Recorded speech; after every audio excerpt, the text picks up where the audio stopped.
আসসালামু আলাইকুম, সোনিয়াস লাইফস্টাইলে আপনাদেরকে স্বাগতম। আশা করি সবাই ভালো আছেন। নতুন আরেকটি ভিডিও নিয়ে হাজির হয়ে গেলাম।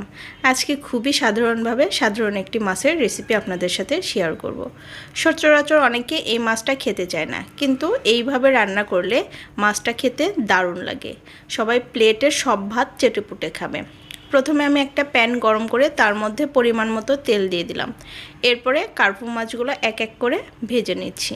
অনেকে রুই কাতলা পছন্দ করলেও কার্পু মাছ পছন্দ করে না, কারণ তারা রান্নার যে গোপন রহস্য সেটাই জানে না। আজকে আমি আপনাদেরকে সেই রান্নার গোপন রহস্যটাই জানাবো। আমি খুব কড়া করে মাছগুলো ভেজে নিয়েছি, কারণ কার্পু মাছ পুকুরের তলদেশে থাকে, সেই জন্য একটু গন্ধ গন্ধ ভাব থাকে, এর জন্য অনেকে খেতে চায় না। সেই জন্য মাছগুলো ভালো করে লবণ হলুদ সাথে লেবু দিয়ে মেখে নিতে হবে। আমি এইখানে মাছগুলো কড়া করে ভেজে নিয়ে তুলে রেখেছি। তারপরে এক মুঠো পেঁয়াজ এইখানে আমি ব্রাউন কালার করে ভেজে নিলাম। একেবারে বেশি বাদামি করা যাবে না, হালকা ব্রাউন কালার করে ভেজে নিতে হবে। তার মধ্যে দিয়ে দিলাম একটু বেশি পরিমাণে টমেটো। রান্নাটা মূলত হালকা টক ঝাল হবে, খেতে কিন্তু দারুণ লাগে। আমি এইখানে বেশি পরিমাণে টমেটো দিয়ে এটাকে এখন সব ধরনের মশলার সাথে কষিয়ে নেব। দিয়ে দিয়েছি এইখানে 1 চা চামচের একটু বেশি আদা ও রসুন বাটা, স্বাদ মতো লবণ। এর সাথে দিয়ে দিতে হবে হলুদের গুঁড়া, ধনিয়ার গুঁড়া আর অল্প একটু লাল মরিচের গুঁড়া।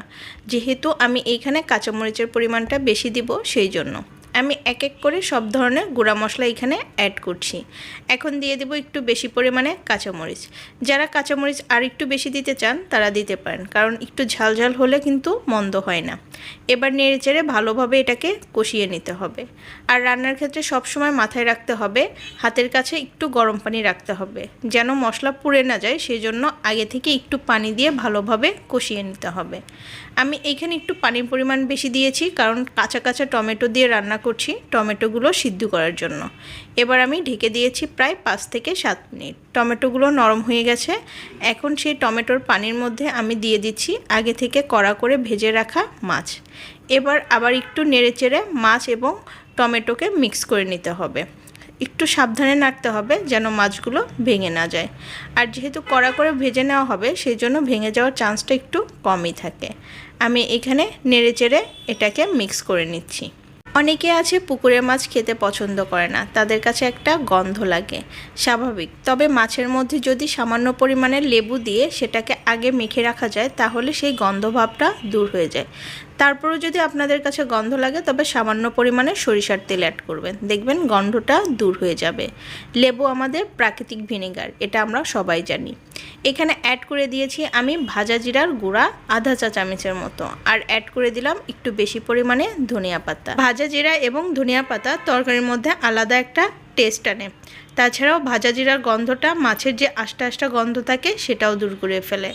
আমার কথা বলতে বলতে রান্না শেষ হয়ে গেছে। এবার এটা আমি সার্ভ করে নেব। দেখেন, এটা আমি সার্ভ করে নিয়েছি। কেমন লোভনীয় লাগছে! যারা কখনো খাননি, এই মাছটা অবশ্যই এভাবে রান্না করে খাবেন, কথা দিচ্ছি খারাপ লাগবে না। সাথে একটু পাতলা ডাল করবেন, দেখবেন আরও বেশি মজা। আজকের মতো বিদায় নিচ্ছি। সবাই ভালো থাকবেন, সুস্থ থাকবেন, আমার জন্য দোয়া করবেন। আল্লাহ হাফেজ।